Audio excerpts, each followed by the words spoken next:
کودکان و نوجوانان نوابسته از آنکه هنر شناوری دارند یا نه با آبازی میل و رغبت و شوق زیاد دارند.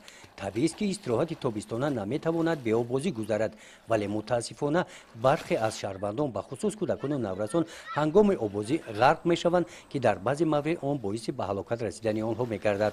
در این روزها شعبه کمیته حالتهای فوق‌العاده و مدافع گردنی در ناحیه واسه سرکار هستند. یکی از کارهایی که کارمندان شعبه در این موسم انجام می‌دهند این بردن کارهای ترغیباتی میان اهالی میباشد.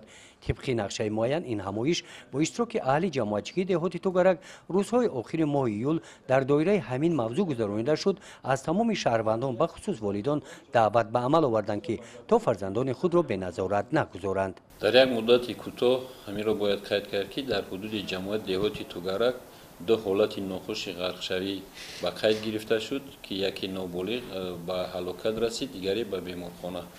و ما مسئولین شعبه کمیته در ناحیه مسئول هستیم که در حدود ناحیه چنین کارهای عموم‌فهمانی را دوچند گذرانیده به مردم اویدی در موضع‌های نامعین و خوفناک به آبازی مشغول نشدن کودکان، نوجوانان و جوانان کارهای عموم‌فهمانی گذراندن از فایده خالی نیست.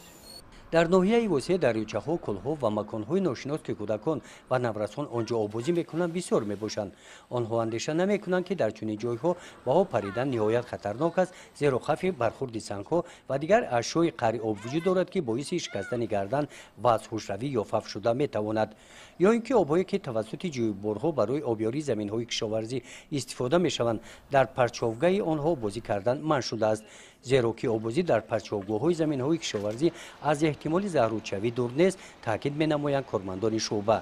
طبق دستور کمیته حالت‌های فوق‌العاده و مدافع گردنی نزد حکومت جمهوری تاجیکستان در ناحیه واسه اوید بلند شدن حرارت گرمی هوا روزهای آخر ماه ایول با مقصد پیشگیری نمودن حادثه‌های غرقشوی کودکان و دیگر حالت‌های ناخوشی به این سمت وابسته در دهات‌های ناحیه با ابتکار شعبه کمیته حالت‌های فوق‌العاده و مدافع گردنی در ناحیه واسه برگزاری همایش‌های معرفتی ادامه دارند.